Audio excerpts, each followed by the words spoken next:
ಓಂ ಶ್ರೀ ಗುರುಭ್ಯೋ ನಮಃ. ನಮಸ್ಕಾರ ವೀಕ್ಷಕರು, ನಾನು ನಿಮ್ಮ ಪಂಡಿತ ರಾಘವೇಂದ್ರ ಆಚಾರ್ಯ ಮಾಡುವಂಥ ನಮಸ್ಕಾರಗಳು. ವೀಕ್ಷಕರೇ, ದೈವಫಲ ಯೂಟ್ಯೂಬ್ ಚಾನಲ್ಗೆ ಸ್ವಾಗತ.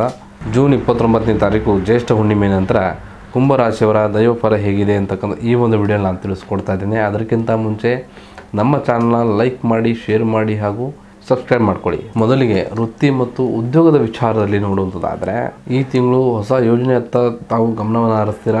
ಕೆಲಸದ ಸ್ಥಳದಲ್ಲಿ ತಮ್ಮ ವಿಭಿನ್ನ ಆಲೋಚನೆಗಳಿಗೆ ಮನ್ನಣೆ ಸಿಗ್ತದೆ. ಉದ್ಯೋಗಸ್ಥರಿಗೆ ಹೊಸ ಜವಾಬ್ದಾರಿಗಳನ್ನು ಸಿಗ್ತದೆ. ಸಹ ಉದ್ಯೋಗಿಗಳೊಂದಿಗೆ ಉತ್ತಮ ಬಾಂಧವ್ಯ ನಿಮ್ಮ ಕೆಲಸವನ್ನು ಸರಳಗೊಳಿಸುತ್ತದೆ. ಇನ್ನು ವ್ಯಾಪಾರಿಗಳಿಗೆ ಈ ತಿಂಗಳು ಲಾಭದಾಯಕ ತಿಂಗಳಂತಾನೆ ಹೇಳ್ಬೋದು. ವಿಶೇಷವಾಗಿ ತಂತ್ರಜ್ಞಾನ ಕ್ಷೇತ್ರದಲ್ಲಿದ್ರೆ ಇದು ಸುವರ್ಣ ಅವಕಾಶ ಅಂತಾನೆ ಹೇಳ್ಬೋದು. ಹೊಸ ಗ್ರಾಹಕರನ್ನ ಸೆಳೆಯಲು ನಿಮ್ಮ ಮಾರ್ಕೆಟಿಂಗ್ ತಂತ್ರಗಳು ಕೆಲಸ ಮಾಡ್ತದೆ. ಪಾಲುದಾರಿಕೆ ವ್ಯವಹಾರದಲ್ಲಿ ಪಾರದರ್ಶಕತೆ ಕಾಯ್ದಿಟ್ಕೊಳ್ಳಿ. ಇನ್ನು ಆರ್ಥಿಕವಾಗಿ ಈ ತಿಂಗಳು ಉತ್ತಮವಾಗಿದೆ. ಹಳೆಯ ಸಾಲಗಳಿಂದ ಮುಕ್ತಿ ಸಿಗುವಂತ ಸಾಧ್ಯತೆಗಳಿದೆ.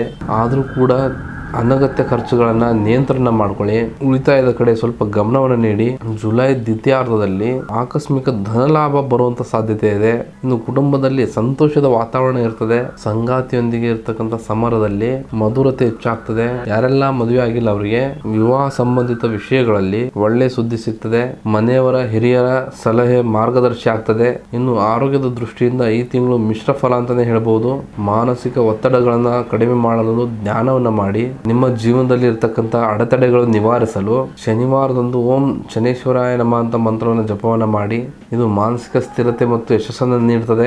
ಒಟ್ಟಾರೆಯಾಗಿ ಜುಲೈ ತಿಂಗಳು ಕುಂಭರಾಶಿಯವರಿಗೆ ಹೊಸ ಬೆಳವಣಿಗೆ ಮತ್ತು ಸಮತೋಲನ ತಿಂಗಳು. ನಿಮ್ಮ ಗುರಿಯತ್ತ ದೃಢವಾಗಿ ಸಾಗಿ ಯಶಸ್ಸು ನಿಮ್ಮದಾಗ್ತದೆ.